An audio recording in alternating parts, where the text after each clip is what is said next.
Welcome to Breaking Bread, hosted by me, Crunk Chocolate, a show where we break verbal bread with the quote unquote enemy. Whenever Manchester City has an upcoming match, I will be here having a conversation with a supporter of Manchester City's upcoming opponents. Shout out to all of those watching on YouTube, Twitch, or Twitter. Subscribe to the channel, hit the thumbs up if you please on YouTube. If you're listening now through a podcast and you haven't yet, rate, review, 5 stars, show some love in those reviews. And if you're watching on Twitter right now, please like the stream, retweet the stream, quote tweet the stream. Let's get as many people in here having fun as possible, shall we? Oh man, appreciate you. So tomorrow, we have a wonderful show talking about tomorrow's Carabao Cup fixture against Watford FC, a club sitting in 8th in the EFL Championship, currently down in form, but eagerly awaiting their chance to do what no club has done in over 2 years. Joining us to represent the voices of Vic. Hopefully they can answer why Watford, they're called the Hornets, have a Hornet mascot, but on their crest, I swear to God, it is a moose. So, maybe they have some answers for me. Shady King, please give it up for Mike Duffy. Hey, how's it going, friend? Yeah, thank you very much for having me on. It's a question we get asked a lot about the badge and the colours. I mean, obviously, the reason we called the Hornets is because of the colours, yellow and black, and a bit of red in there. And the moose with the badge up top is actually a hart, which is a species of from the moose family, and the hart represents Hertfordshire, where Watford are based. In terms of geographically speaking. So that's it's more to do with the colours why we called the Hornets as opposed to the heart in the badge. But it's a question we get asked a lot. But yeah, I'll be honest, I'm not looking forward to tomorrow. We do not have any good memories against Man City in my lifetime. And I think we've lost the last 15 games against Man City. So I'll be honest, I'm going. Personally, I'm going. Okay. But it will be a blessing if it's anything under 5-0. Oh man, okay. Well, so for you, I know that you're not looking forward to the match, but for me, if we get a 5-0, which I'm not that high on, which we'll get into later, oh man, I'll be joyous. And to be honest, the Citizen fan base at the moment could use a 5-0 win. We're not that happy with the recent information about Rodri potentially being out all season. So yeah, no, we're down. We're sad right now.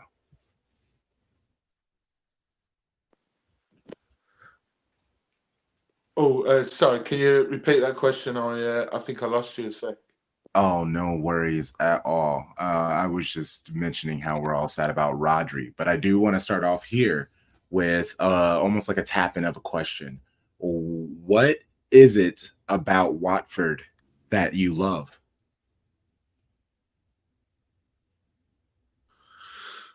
Good question, to be honest. You're asking me that after coming out of a fresh 4-1 loss against Norwich, which I also went to on Saturday. But I don't know. Listen, where I was born in Birmingham, in the UK, obviously, and Watford isn't anywhere near Birmingham. It's about 2 hours away. But my dad was born in Watford, so I was brought up as a Watford fan. He raised me as a Watford fan, and I suppose I could have supported Aston Villa. I could have supported Birmingham City, who back then, they were teams in the Premier League when I was growing up, and it would have been an easy choice for me to say, yeah, I'll support one of them teams.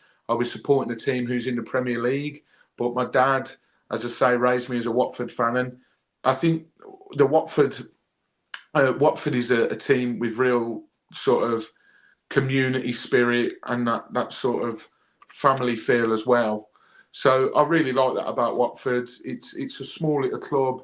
We're just north of London, so you can imagine all the other teams in and around Watford. You've got Chelsea fans, Arsenal fans, Tottenham fans, and then there's little old Watford. And we were in the Premier League recently for 5 years in a row. And that is massive for a team like Watford because, like I say, not a lot of people know who we are.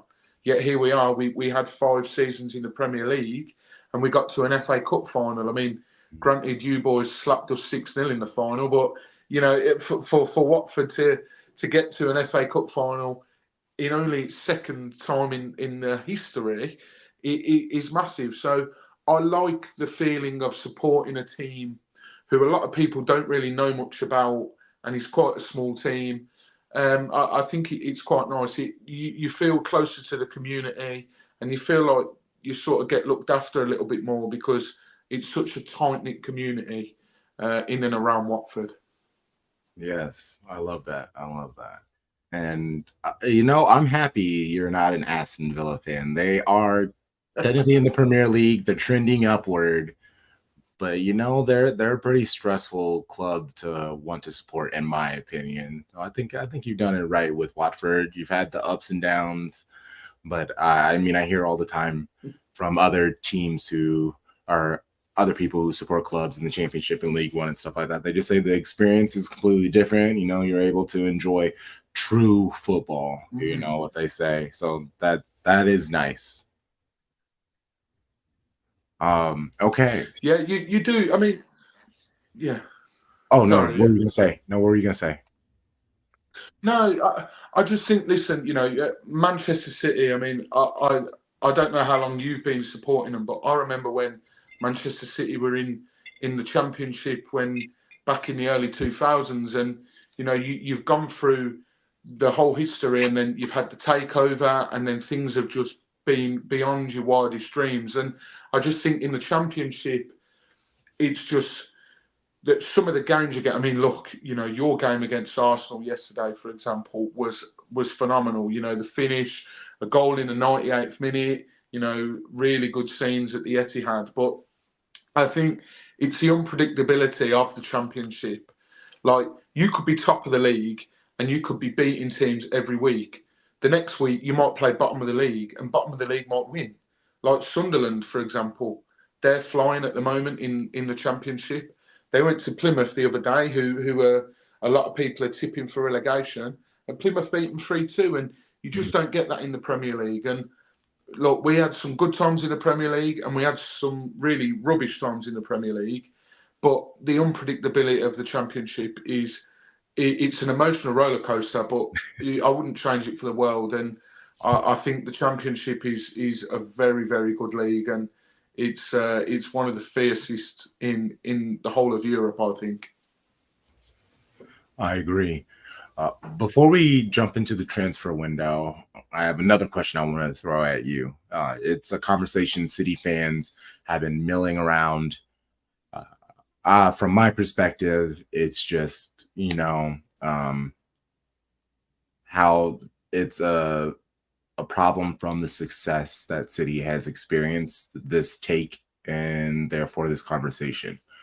But the conversation is that they want to get rid of the Carabao Cup because international football continues to add more games. When do players get to rest? So, what is your opinion and thoughts about scrapping the League Cup? My opinion is, personally, I don't know if this is something Man City fans would agree with, but for me, next season, if you want to continue with the Carabao Cup, if your team plays in a European football competition, Champions League, Europa Conference League, you do not get entered into the Carabao Cup. It is strictly for teams that do not play European football as well. Because, and this isn't a dig at Manchester City, this is more a dig at the whole system with the way that the draw is. The fact that there was a separate draw for this season, for this round, where the European teams got drawn separately and then got drawn home or away before even anyone else. For us, for the rest of the fans that support teams that aren't in Europe, that is an absolute disgrace. The fact that, I mean, look, Watford, in this competition, Watford usually lose in the first round to a League Two club.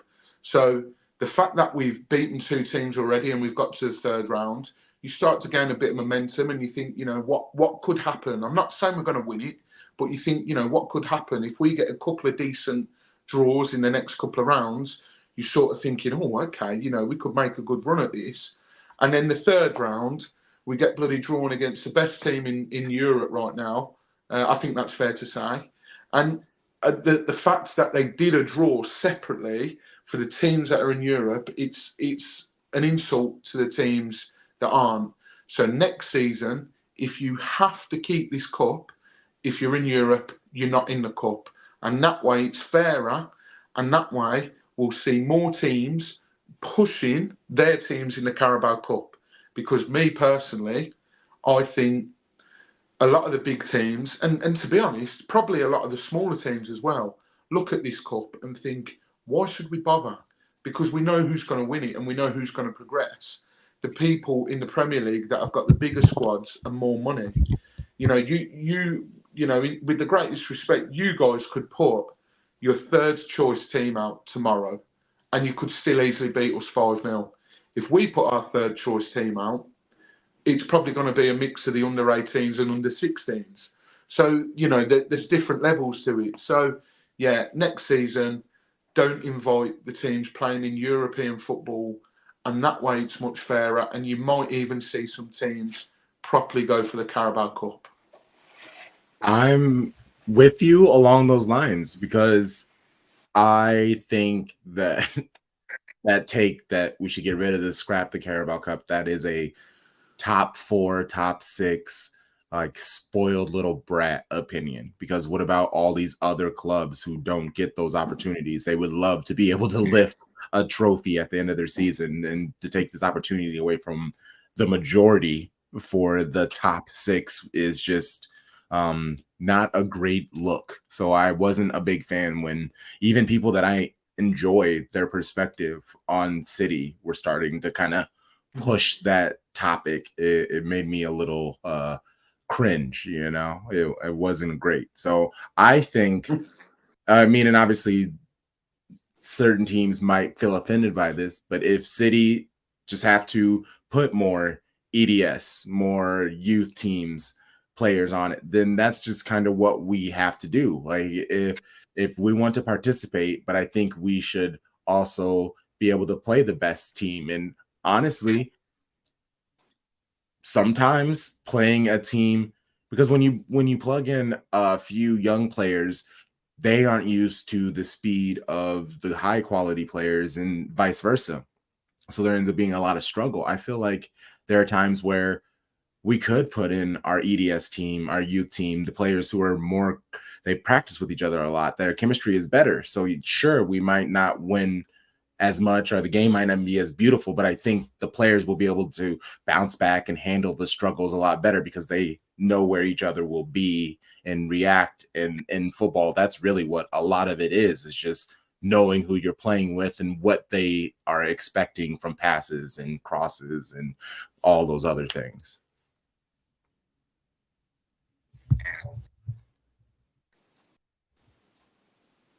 Yeah.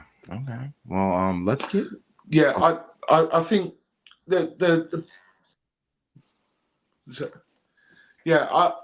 I said earlier, I think the problem is when you're a team like Man City, and this isn't just Man City. You look at Liverpool, maybe Arsenal now, Chelsea. The amount of players they've got, bloody hell. You look at the big teams in the Premier League. You could genuinely put out. Pep Guardiola could say, I'm not saying he's going to say this, but he could say, right, I'm not that bothered about the Carabao Cup. I'm going to really weaken my team. I'm going to play some players that don't really get played, and I'm really going to put a weak team out. But the problem is, when you're coming up against boys like us, that weak team is probably still going to be too much for us to handle. And this is what I said. I'm sure you'll probably talk about it, but in terms of your team selection, I saw a few Man City fans already putting their predictions out, and I'm seeing players like Phil Foden and John Stones, and as if to say, right, well, they're not playing much at the moment in the Premier League, so we'll play them in this cup game.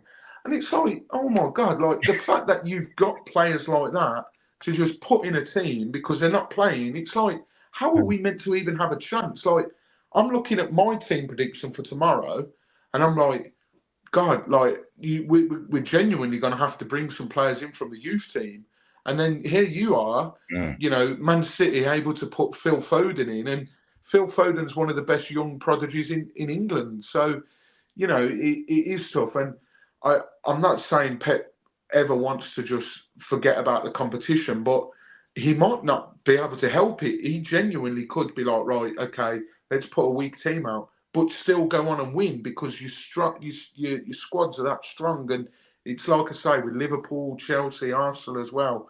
So this is why I think it just backs up my point about next season. Maybe don't introduce the teams in Europe, and I think it'll be a lot fairer.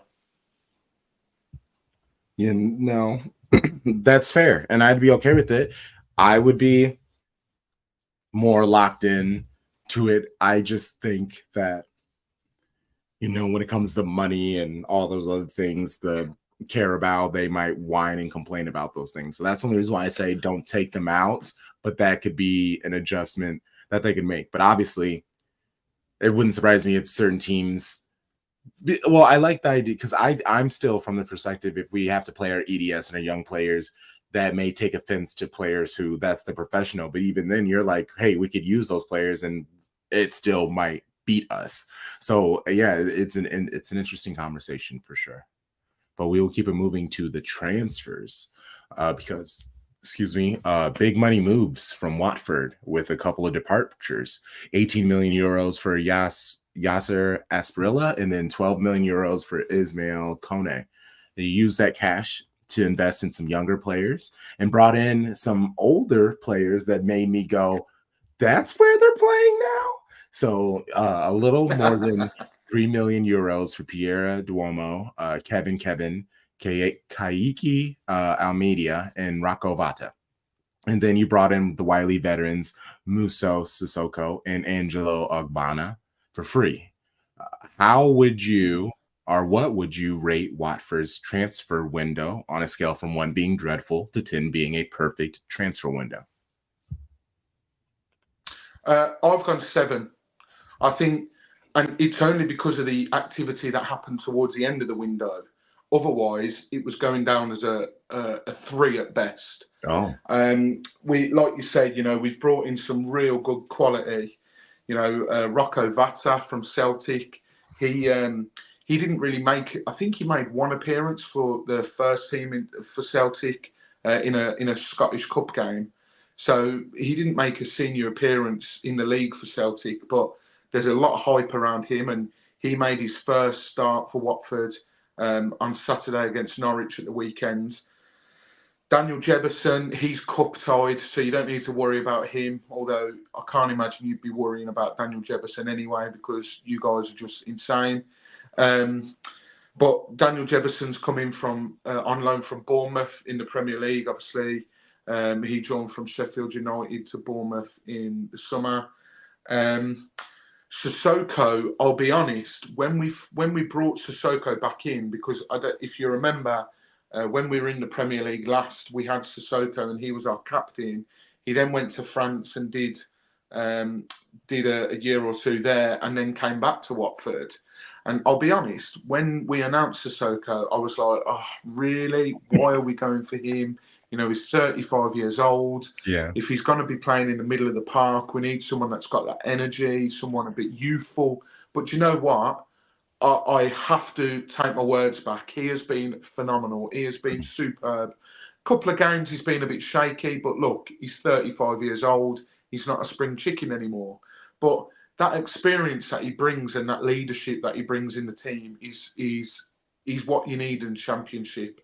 So he is a really good signing. Ogbonna, you've mentioned. Ogbonna has got lots of experience at West Ham. He's, I'm sure Man City fans are aware of him playing against West Ham many a times. We've not actually seen Ogbonna yet. He was in the squad on Saturday against Norwich, but he didn't come on. I fully expect, and I know you're going to ask me this in a minute, but I fully expect that Bonner to start tomorrow.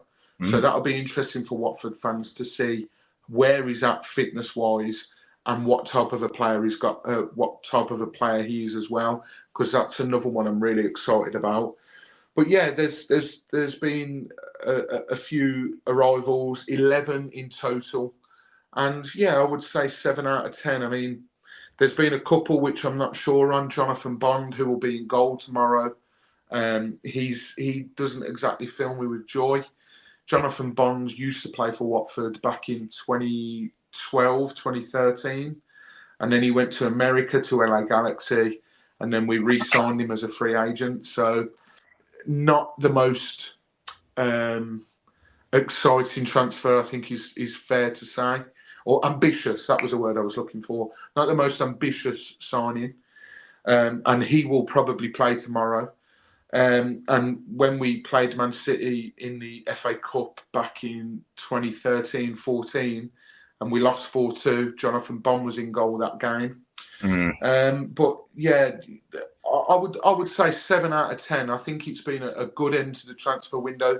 We're looking at younger players, and that's what Tom Cleverley wants to build here. It's a project. It's right. We get the young players, we develop them, and then they're still here in years to come. And if they're really good, they'll get sold for a lot of money. Like Yasser Asprilla, he's gone to Girona, which is part of the Man City group. Who knows? In a few years, does Yasser Asprilla, if he plays well for Girona, might he end up at Man City? We don't know. But what a stepping stone that is for him. And the fact that he's played at Watford is really, really good. But 7 out of 10 is what I'd give our transfer window. Yeah, it's when I saw he went to Girona, I followed Girona, I paid attention to the moves, so I remembered the name. And then when I saw that it came from Watford, that made me hopeful, honestly, because I know that Watford is always a solid team. Players will play hard and will give their all. And anyone brought in to Girona at this moment, they have a pretty decent upside. Either they have a pretty decent upside or they're like a veteran mind there to come and help solidify things. Let me do a quick little look at the chats. Appreciate you, Mo. Thank you for saying hello. Big ups to G Certified. Appreciate you, homie. Yes, Sissoko's still playing. And Ogbonna, yeah, no, he's a great player. When I saw Ogbonna, I was like, oh no, that'd be actually a really good grab for them, especially when I saw that the other players that were brought in, they're all 19 and 20-year-olds. So you definitely kind of need that balance. Yeah, definitely. Yeah, and this is what Watford, over the years, when you look back on seasons that we've been promoted from the Championship, in sort of whether it's a summer transfer window or the January transfer window, we always bring in a player that has that experience and has been there. Ogbonna could be perfect for us. He might not play every week, but the experience that he brings to the team and into the dressing room is out of this world, and that is what you need at this level. Sissoko being another one, he's experienced, because we'll go through it in a minute, I'm sure. But the team selection, which I'm expecting tomorrow, there's a lot of young players in that team, and like you've just said, yes, it's all well and good having young players, but you need that experience to balance it out. Because if you chuck a load of kids out against Man City, then oh my word, it's going to be a cricket score. Granted, that analogy is probably going to be wasted on a lot of Americans, but hopefully you know what I mean. It's going to be a whitewash. But yeah, Bonner is one I'm looking forward to seeing, and like I say, I fully expect him to start tomorrow. Well, I'll just let you know the cricket reference didn't go over my head, and I would like to believe that more of our fans are worldly, even though we are Americans. I'm not going to say all Americans who also watch soccer, football, whatever you call it. But I would like to believe Shady Gang. We're a pretty cultured group of people. I was actually at in Chicago, the Premier League had a event here in the U.S., and I was at that yesterday for the Man City versus Arsenal game. It was quite the experience.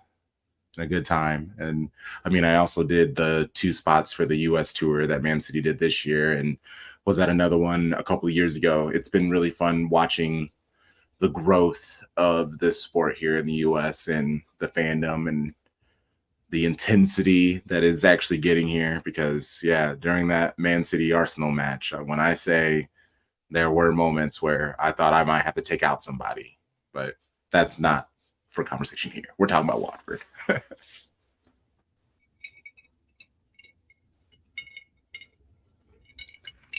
Ah, all right. So Tom Cleverly, your manager. I think I lost you there. Sorry.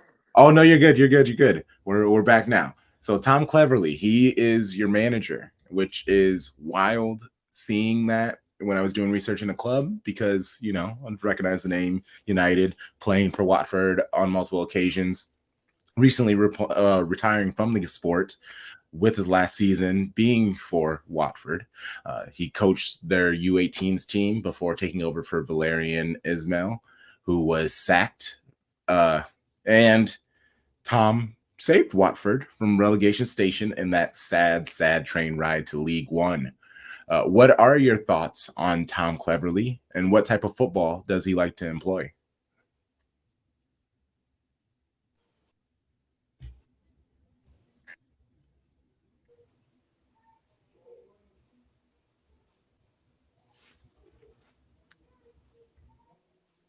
Did I lose you again?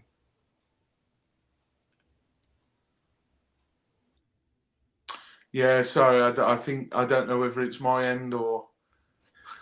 Yeah. So I was just asking about Tom Cleverly. Can you tell us about Tom Cleverly and the tactics he plays with?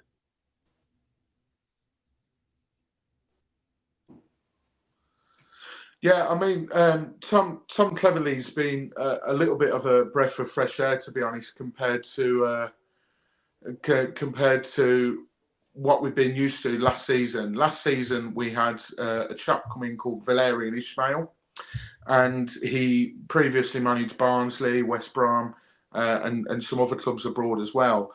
And I, I've got to be careful what I say here because I'm on a Manchester City podcast, so I don't want to anger too many Man City fans. Oh no, But I anger think the way us, that Pep flag us, do Guardiola has whatever you come need to over do. to the UK and tried to implement his style of football, I think a lot of coaches now take aspiration from that, and they want to try and play that type of football where it's very, a lot of passing, a lot of one-touch football, a lot of possession-based football, and it started really well under Valerian Ismail, and we beat QPR 4-0 at home on the first game, and we thought, brilliant, this is going to be a great season.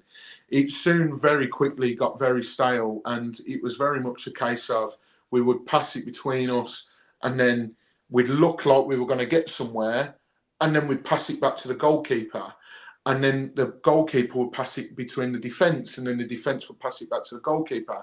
So it got very stale very quickly. And then Tom Cleverley, who you've mentioned, he had a stint in the under-18s. He's someone that's held in very high regard at Watford through his playing days. He had a loan spell from Manchester United. Sorry to say that word on his podcast. And he also then joined permanently a few years later when Watford were in the Premier League. And he's someone that is liked very much by the fan base.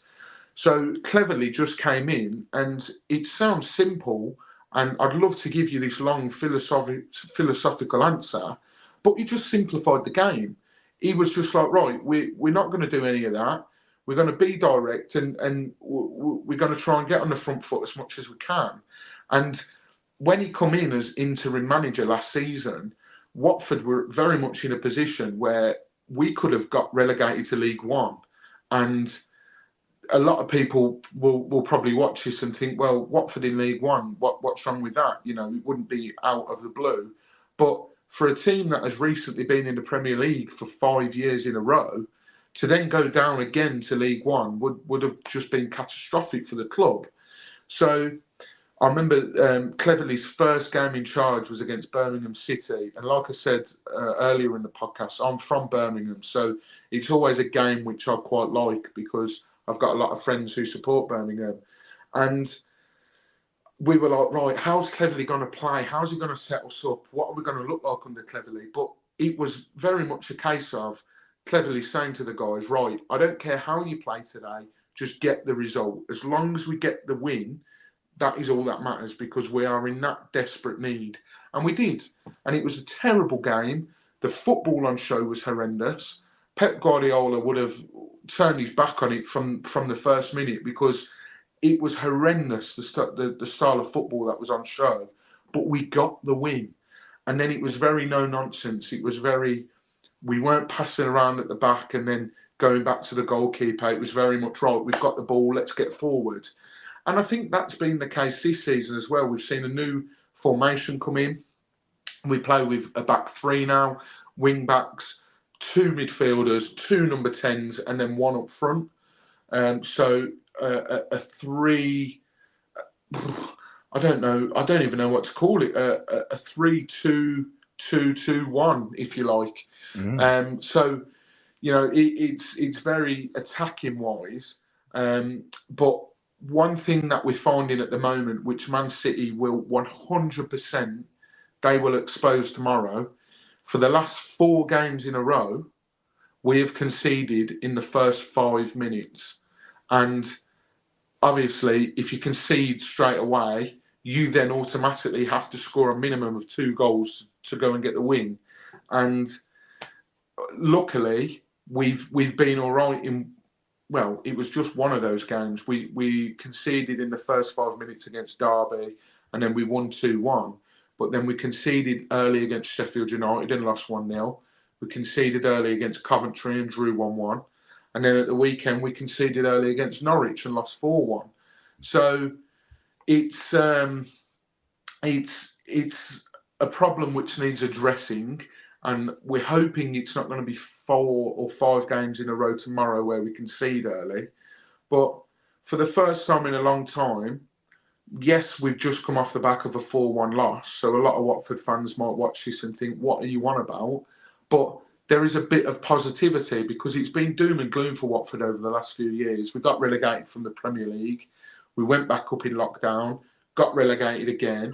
And then we've been in here. This is our 3rd season back in the Championship. So, you know, it's not been good and there's not been a lot to cheer about. But Tom Cleverley's brought that feel-good factor back. And yeah, it's exciting to be a Watford fan again. And it's been a long time since any Watford fan could say that. Yeah, I have a question that I'm going to pull up from Sky Blue Times. There are some of my favorite people to just when it comes to tactics, specifically with Man City. But how badly will your injuries impact the team tomorrow? Guessing your Georgian midfielder will be the biggest threat for City.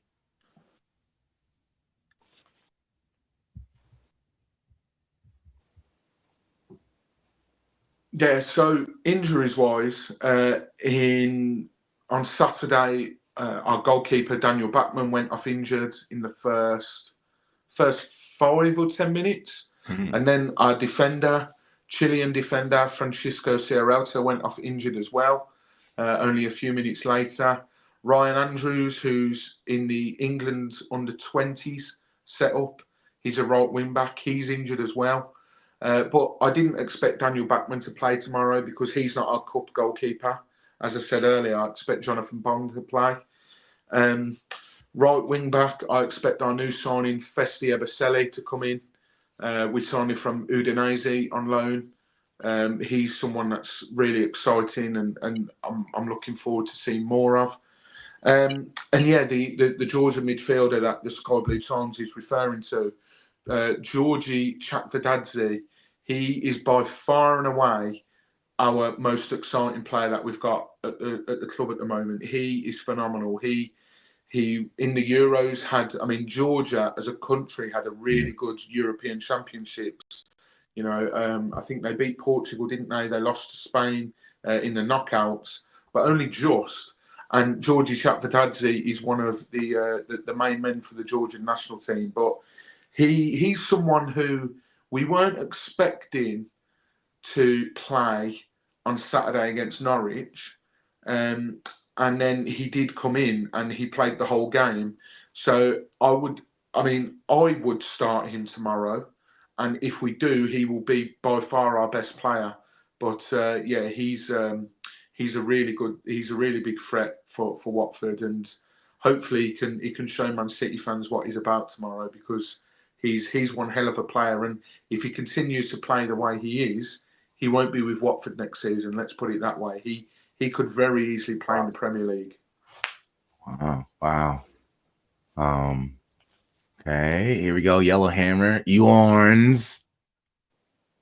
And then that run from our defense on Saturday.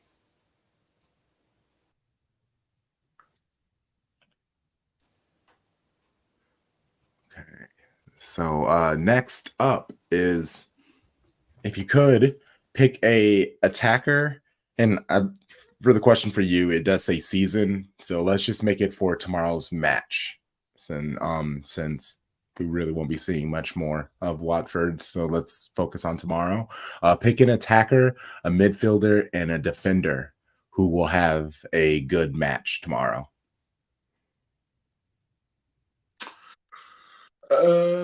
Defender. Hopefully Bonner starts and he can be the defender that will have a good match. Another one, if he doesn't, is Matty Pollock. Now, any Man City fans that might be watching might recognise the surname Pollock. His dad, Jamie, played for Man City. He made 60 appearances between 1998 and 2000. So his dad is very well known at Man City. But he's been a really good defender. We brought him in from Grimsby in League Two. I think it was 3 seasons ago, and then he's had a few loan spells elsewhere. And then this season, he's really come into the team and he's really done well. He's a young defender and he will just get in the way of anything. So if it's not Ogbonna, if Ogbonna doesn't start, then Matty Pollock is the defender to watch. Midfielder. I'll go with 2. I'll go with Tom Dele-Bashiru, who, again, Man City fans might recognise the name. We signed him from Man City's academy. He didn't make a senior appearance for Man City, but he might have made the bench a couple of times. I don't know, but he's been, I say he's been a breath of fresh air. To be honest, in some games he'll go missing for the first half, and then the second half he'll be like, "Oh, there he is," and he'll be superb. So I personally am hoping he gets rested tomorrow, because he's played a lot of games and he usually suffers with injuries. But if it's not Tom Dele-Bashiru, then it'll be Chakvedadze will be the midfielder to look out for. And then in terms of striker, we only play with one striker, and to be honest, he's not someone that Watford fans are big fans of, to be honest. I like him. Vakun Bayo. We signed him from Charleroi in Belgium. He's had spells at Celtic previously. But he is somebody, I always describe him, for me personally, he is everything you want in a striker. He will run and run and run. He will work his socks off.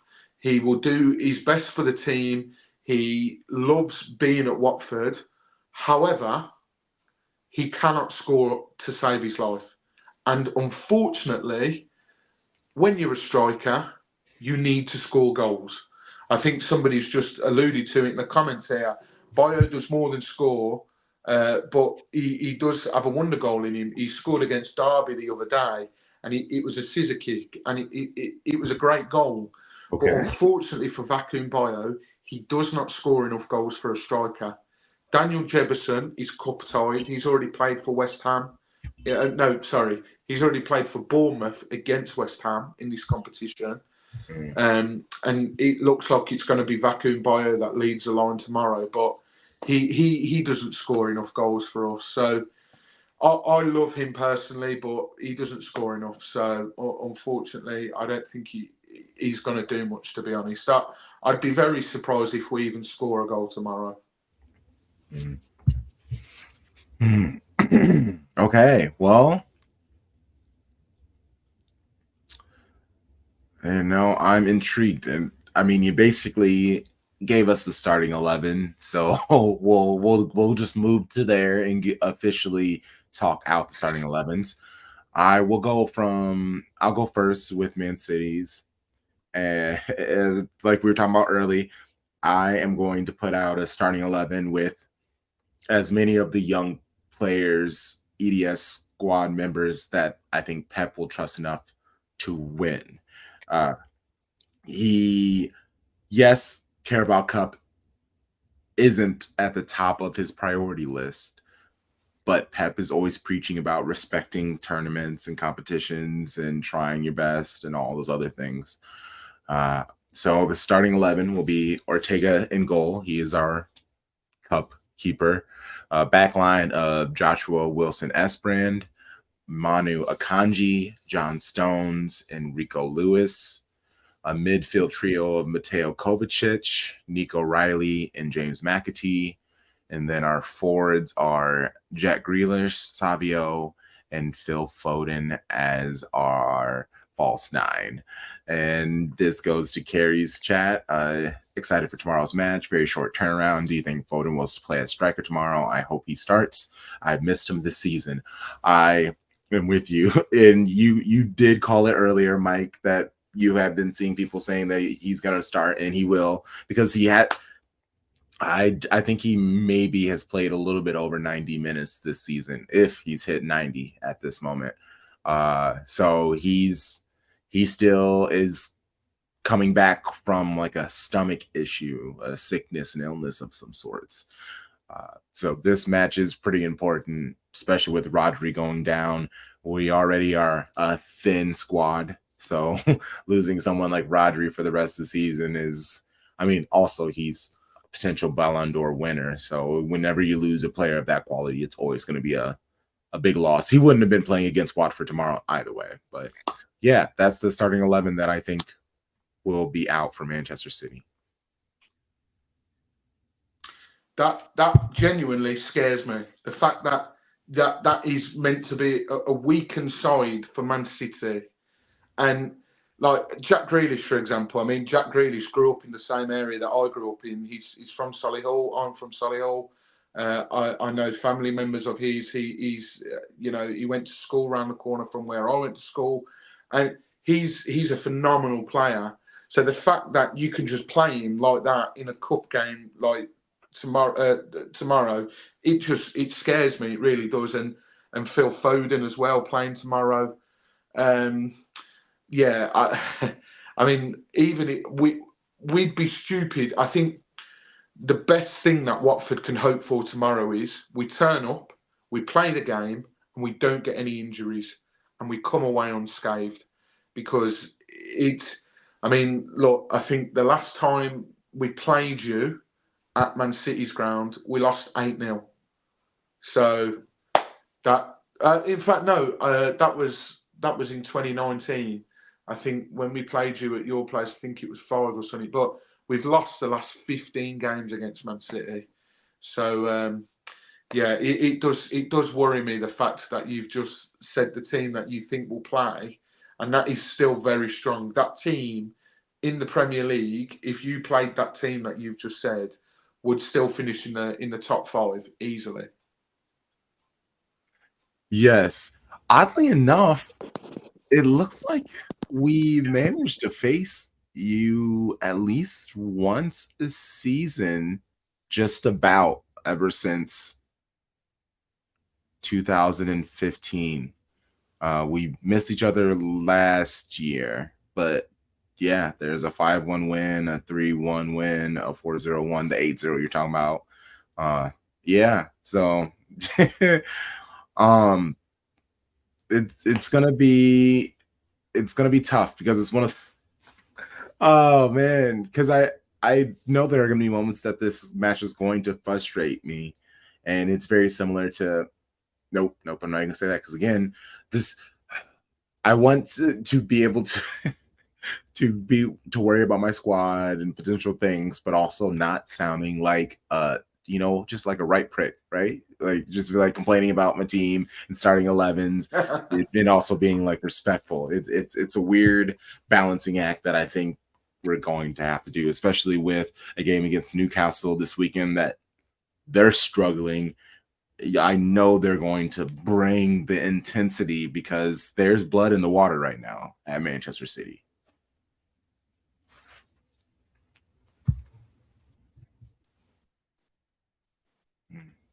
Yeah, it is scary considering that, like I say, you've got two big games. You played Arsenal only yesterday, and then you're playing again tomorrow, and then you've got Newcastle, as you say, at the weekend, and you've only recently played Inter Milan as well. So yeah, this is what I mean. This is why it goes back to my earlier point of why I think teams in European football competitions should just not be included in this, because the fact that you can rotate as heavily as you guys will tomorrow and still come out with a team that's strong, it does worry me. But like I say, for us, we'll probably play a mix of first team and reserve. I know there's no reserve football in football nowadays, but it'll be a mix of those. And yeah, like I say, I will be happy if we come away with no injuries and a respectable scoreline. But I don't know what the respectable scoreline is. I'll be honest, there's a lot of people that genuinely, and this isn't me taking the mick, think that Man City could stick 10 past us. But we'll see. It would be a humiliating night if you were to score 10 goals. Yeah. I certainly wouldn't be sticking around for the 90 minutes if that was the case. But yeah. Oh, yeah. I mean, I'll check in with you and how you're feeling about the match. Obviously, feel free to tag us when you get into the Etihad or about your experiences or anything like that. Yes, we are a Man City fan podcast, but we have other podcasts and that cover other teams and leagues that are part of our network. We are very big on community and being able to respect each other's teams, but also be able to talk a little stuff because that's part of the game. So yeah, obviously would love to stay in touch as much as possible. If you ever need anybody to chat with from Man City or any other team and you're struggling to find someone to talk to, reach out to us. We do have a pretty decent network of connections. But before we get you out of here, I would love for you to plug yourself, plug the Voices of Vic, let people know where they can find you and listen. Yeah, thank you. Yeah, it's so we're on every social media platform known to mankind. So we're on Facebook, we're on Twitter or X now, if you want to call it that. I still call it Twitter. Instagram, TikTok, YouTube, Spotify, Apple Podcasts. We are on all of those. It's just the Voices of the Vic. I know that there's a Watford fan in here tonight. Hopefully they already follow us. If you don't, then make sure you do. Check us out. But yeah, we do. I think we average maybe 2 or 3 podcasts a week. So we often try and get opposition podcasts on to talk about the games coming up. It's a little bit more difficult in the Championship because some weeks you'll play Saturday and then you'll play Tuesday. So you've only got Sunday and Monday to record from the Saturday game, and then you're playing again on a Tuesday, and then you've only got Wednesday, Thursday to record, and then you've got to speak about the game on Saturday. So yeah, we're pretty much all over social media. We're really trying to grow our YouTube these past couple of years. We hit the 500 subscribers mark last season. We're currently on 563 subscribers on YouTube. We're trying to get to 600 by the end of this season. So that'd be great. If anyone's watching and is remotely interested in Watford, check us out on YouTube, because that's what we're really trying to grow. But yeah, that's where you can find us. We try and do match day vlogs as well. So whenever we go to a game, there's 5 of us in the podcast team. We try and document the whole day. So from leaving the house to getting to the grounds to watching the game, and then our thoughts afterwards. We always try and put a little video out. I'm going tomorrow with my brother. It'll be the second time that I've been to the Etihad. And like I say, the first time we lost 4-2 in the Cup in 2014. We went 2-0 up, which was annoying as well, because I really thought we were going to win that one. But yeah, that's where you can find us, on Facebook, Twitter, Instagram, TikTok, YouTube, Spotify, and Apple Podcasts. Hey, thank you. Well, Shady Gang, we are recording a new SOB episode tonight that will be out tomorrow. We have the match against Watford in our network. The 12 will be recording tomorrow, our new WSL podcast. We have Wednesday, same time, 3 p.m., 3:15 BST for you Brits, and then our 9 p.m. BST for you Brits, 3 p.m. here in America, Central Time. I will be welcoming on the She-Goals, the Brighton women's supporters group and media. We will be doing a match preview for the Man City women's match on this weekend. And then Friday, same time, 3 p.m. British summertime, 9 p.m. Central Time, I will be welcoming on Geordie Dredd for a match preview, talking about the men's Premier League match against Newcastle on Sunday, I believe it is. We have our lit stream on Thursday. Plenty going on here at the network. But until then, you know the vibes. Shady Gang, Shady Gang, Shady Gang.